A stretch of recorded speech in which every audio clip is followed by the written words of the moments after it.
Okay, I have no idea what I'm going to be doing here. This is Painted Harvest. I am putting together a project for next week's What Will You Stamp challenge. I'm part of the design team there, and the challenge is to use this stamp set to create a project. We're already into November, so I'm really not into thinking about fall. I'm more thinking winter. I have no idea what I'm going to do, but I'm just going to play. I've set the video going while I do it, and we'll just see what happens. So here we have some lemon lime twist ink, and I'm just going to use a sponge just to sponge some of that across here.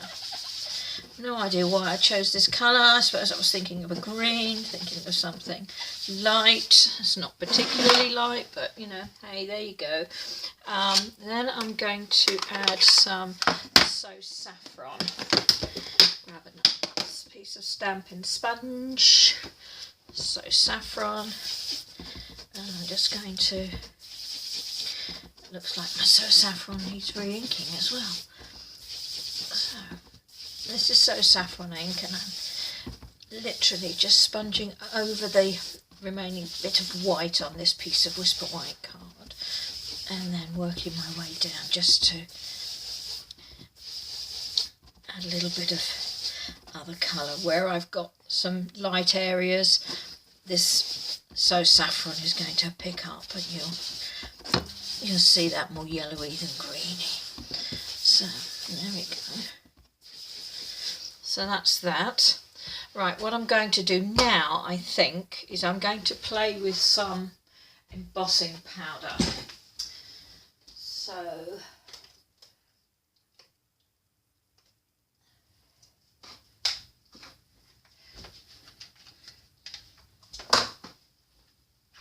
there we go. Embossing powder, clear embossing powder. Let's move those out of the way. So, what should I use? I'm going to use this, which is the detailed stamp from the Painted Harvest stamp set. Just ink that up, and I'm just going to stamp it a few times. Can't actually see where I'm stamping because it's clear, but there we go. Right, grab a scrap of paper.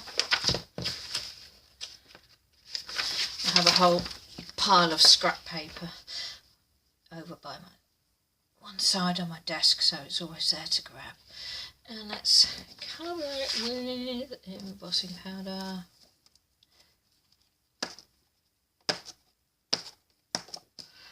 Okay, I can kind of see that now.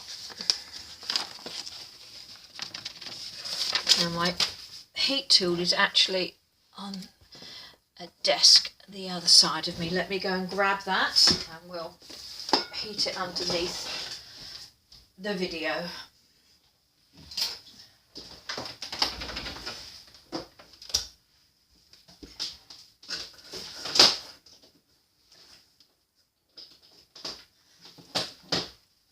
There we are. I told you it was on the fly, not even prepared with my heat tool. Right, I'm just going to let it heat up a little bit over to one side so it doesn't drive you nuts with the noise.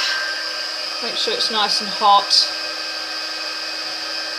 It's not been used for a few days, so it takes a little bit longer to heat up that first time. Right, let's just emboss it.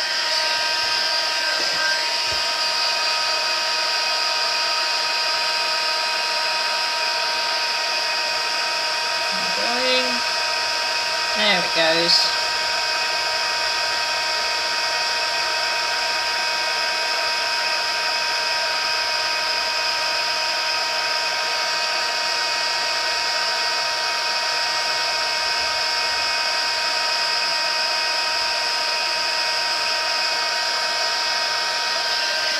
Now, I attended an event in Truro some time ago, and in it, one of the ladies that was doing a presentation talked about overheating your embossing and effectively burning it into the card. So I'm just going to try and do that and see whether or not it works for me. Let's see.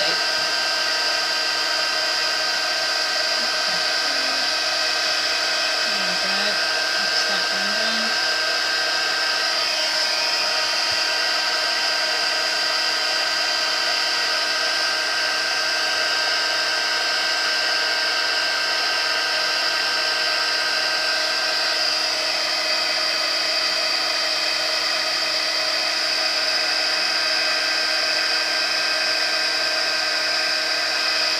See, this is taking longer because I've got 4 pieces of embossing. And let's see if we can burn this actually into the card.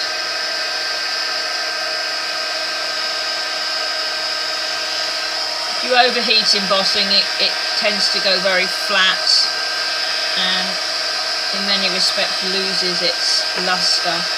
But I seem to recall it creating a lovely effect in the card as opposed to on the card.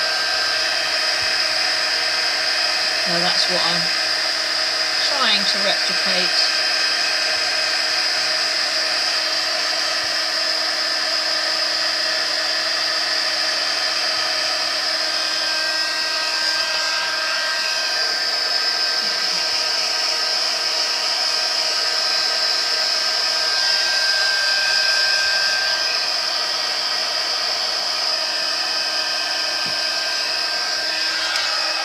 Well, safe to say that didn't exactly work how I thought it was going to work, but that's what happens when you start to play with card and ink and that kind of stuff. You just don't know what's going to happen. Right, now I'm going to make it a bit more green. I'm thinking more Christmas than fall, so there's some Old Olive, one of my favourite colours, and I'm just going to... Ooh. Look at that. There's a surprise. So I'm going over the whole card now, obviously where I have coloured it and then embossed it with clear. It's resisting the Old Olive ink, so now it's coming out in a completely different look, which is actually very nice.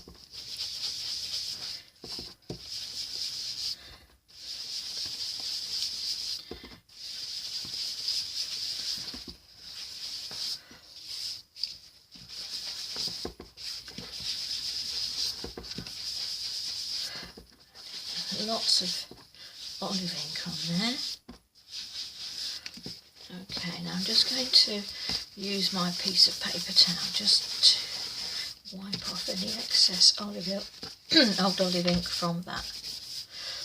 Right, well that's quite nice. Now I wonder what would happen if I tried the same thing again. So I'm going to stamp the same image a couple of times using the Versamark ink directly onto what I've already done.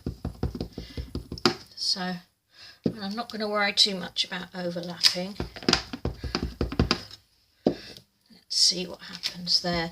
Presumably it's going to do the same thing. It's going to give us a different colour.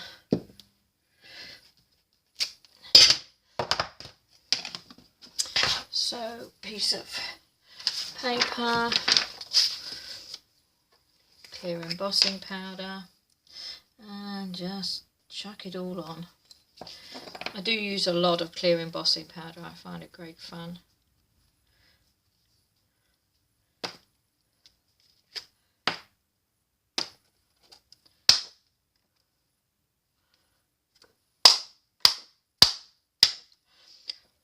Obviously, because I didn't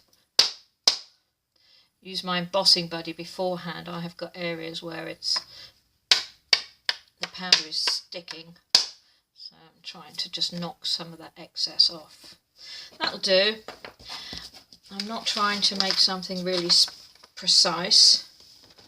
So put that embossing powder back in the pot, get the heat tool out. It's already quite hot, won't take much to reheat again, and let's just see what happens now.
Okay, so again, like before, I can see the different colour that's been embossed, but you can't very well.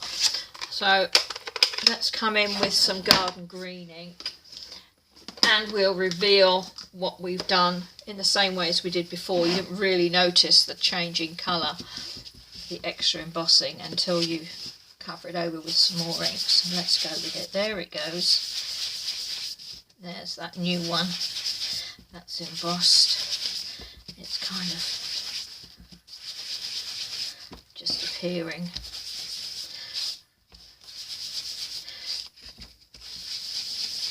So each time I'm doing this, I'm putting another image on, and I'm revealing it using the darker ink. So that's quite nice. Should we do it one more time? I know I've got another darker ink. I've got Tranquil Tide, so I'm thinking emboss it again, use the Tranquil Tide to reveal it, and then use that as a background for a card. So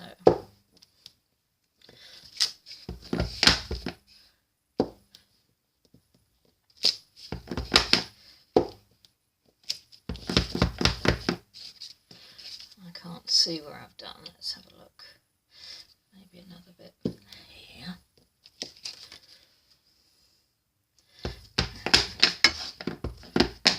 Over the corner there. Okay, so again, you can't see it, but it's there. Clear embossing powder all over it.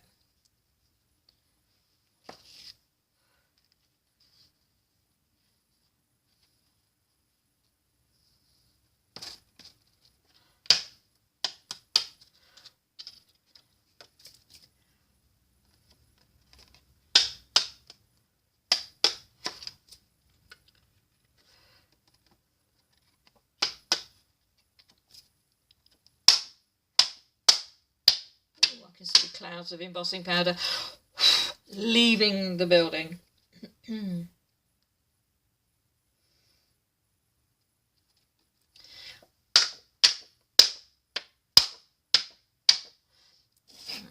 Let's see what happens. Maybe if I was to try and do this again, I would use my embossing buddy between embossings. One more go.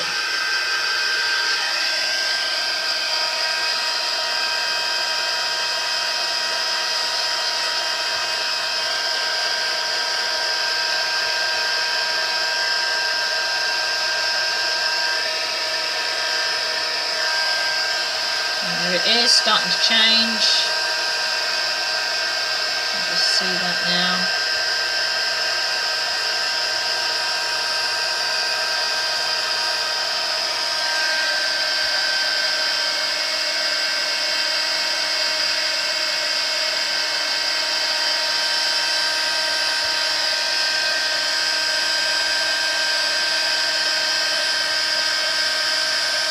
Almost clear embossing over the whole piece now.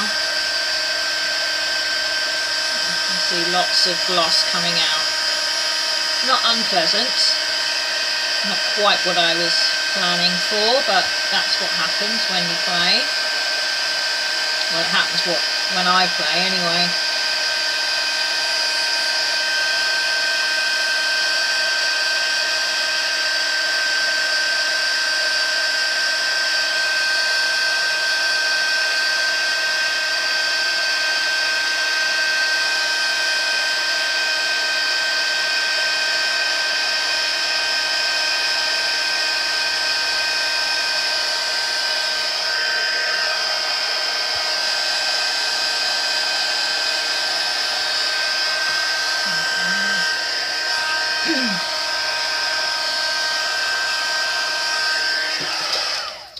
Okay, right, that's the last piece. There's a lot of glossy embossing on there.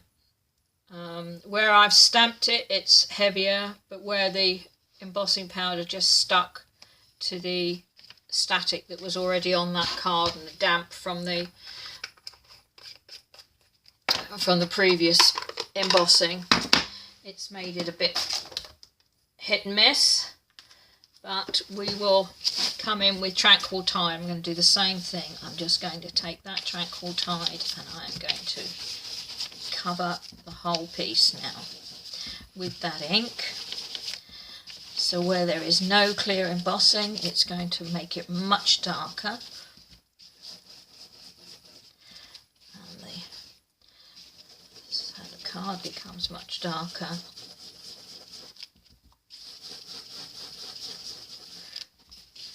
And the last of the embossing reveals itself.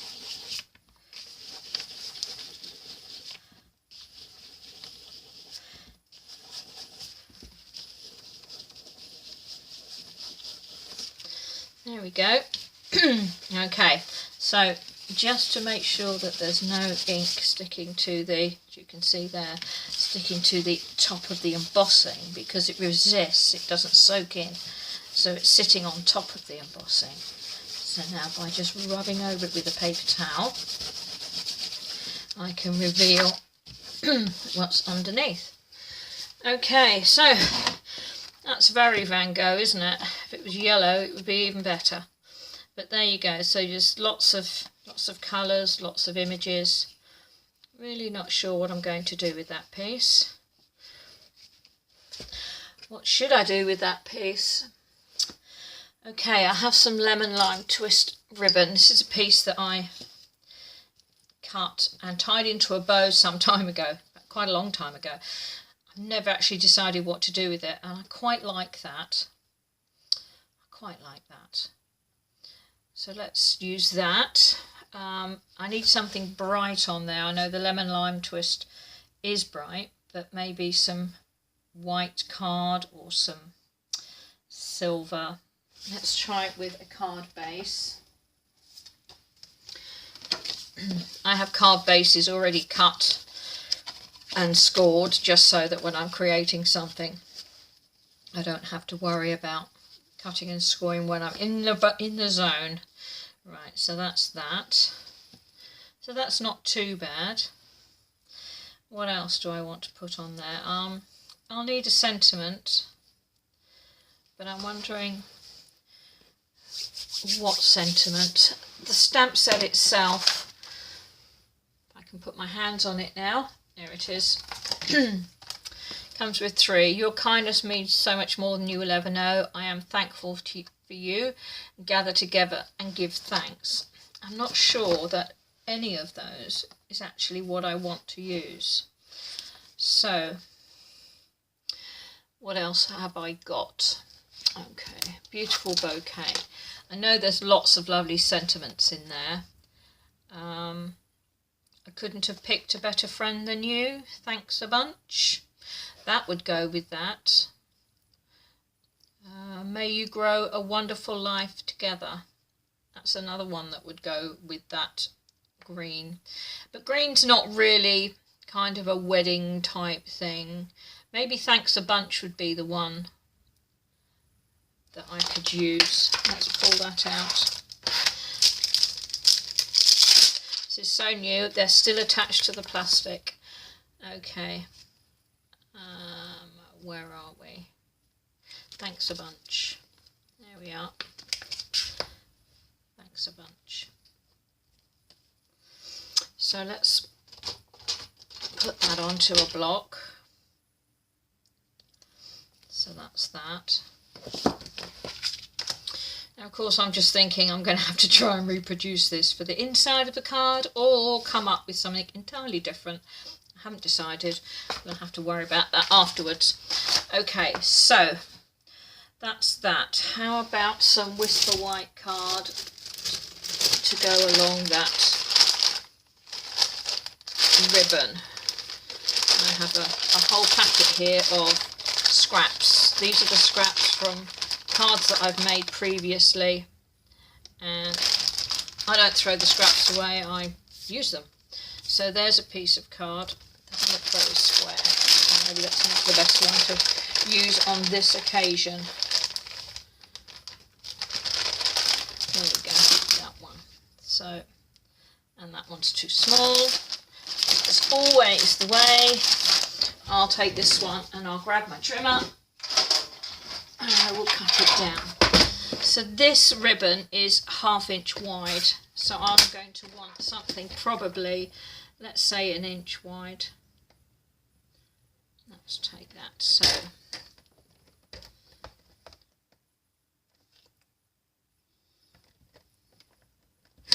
one inch by, this piece of card is 5 1/4, so let's take that to 5 1/4.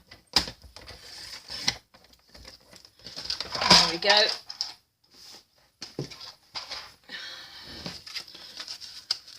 That's going to need some real sticking down to make that stay level. Right, okay, so there's the ribbon. That's quite nice. I quite like that. Quite like the look on there. Yeah, that's quite nice. Now it's a bit boring. Let's grab Swirly Snowflake Thinlets. I know in there is actually inside my Swirly Snowflakes dies. I've got all these pieces. They're things that I've cut and not used yet, so I keep them in the case with the dies in case I want them. Now, I was thinking of using this long die to add an edge to each of those pieces, so I could actually check and see whether I like that effect. It's quite nice. Let's go and grab the Big Shot. Normally when I'm creating, I wouldn't do it all in one place, but obviously I'm limited here to my video. So we'll get the Big Shot open. We'll put that down. Drop the die on the floor. That happened quite a bit. Okay, so I'm just going to line that die up with the edge of the card. Put that on very carefully and run it through.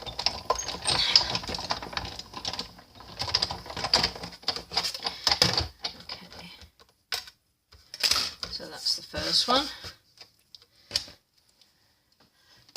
Now here I have a little, this is actually a nail brush, but it's great for getting all these little bits out of a die. There you go, already done. No faffing. So now I'm going to line the die up again along the edge of that piece. Make sure it's right on the edge of that piece of card. Remember that card was cut to 1 inch, so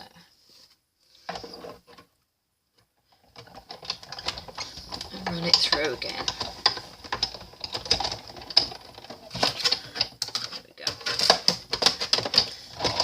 And we'll move that out of the way. I've got a little table to my left here. Okay, so there's that piece of card. There's that.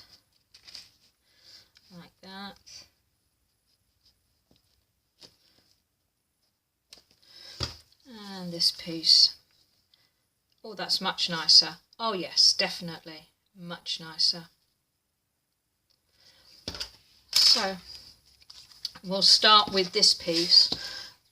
My bar fuse has run out and I don't have any refills at the moment. I'm still waiting for my delivery to come on Tuesday. That was bad planning.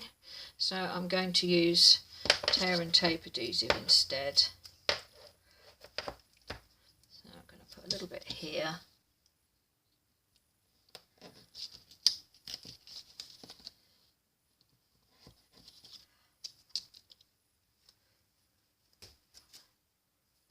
Get it stuck to my fingers. A little bit there. Basically this is to hold the ribbon in place so that it doesn't move around when it's sitting on the piece of card. So there we go.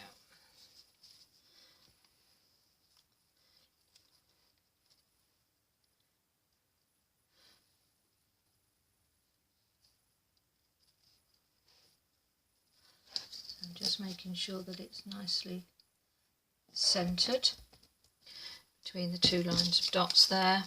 It's centred there. Then I can use a little more tear and tape on the back.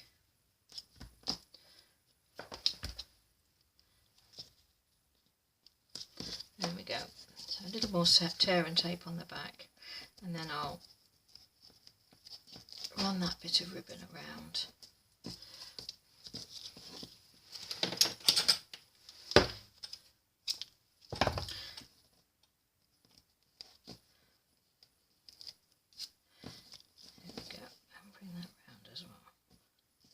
So that's now nice and secure.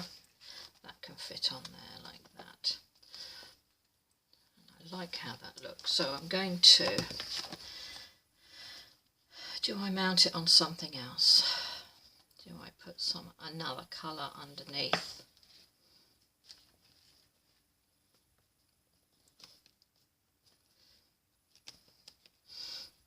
Good question. Good question. No, I'm going to leave it. I'm going to leave it just like that. And again, I'm just going to use tear and tape to attach this piece. There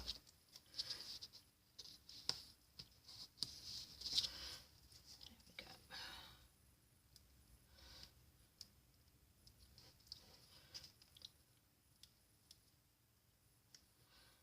Pull off the backing. Take this, let's go there. Reason being, I've got a big sort of darkish area there, so I don't want to have so much of that showing, probably. So it makes sense to put my piece across it just so that it hides it a little bit. There we go, and that's that. Yep. Like that. Grab my Tombow.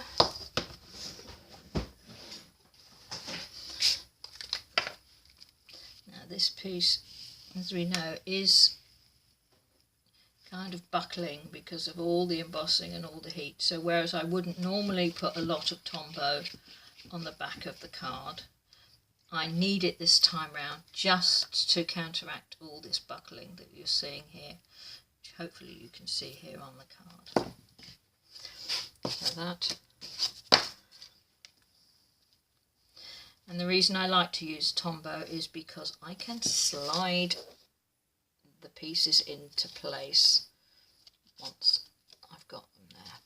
So I can line them up, I can make sure that they really are where I want them to be. So there's that. Yes, I like that. I like that a lot.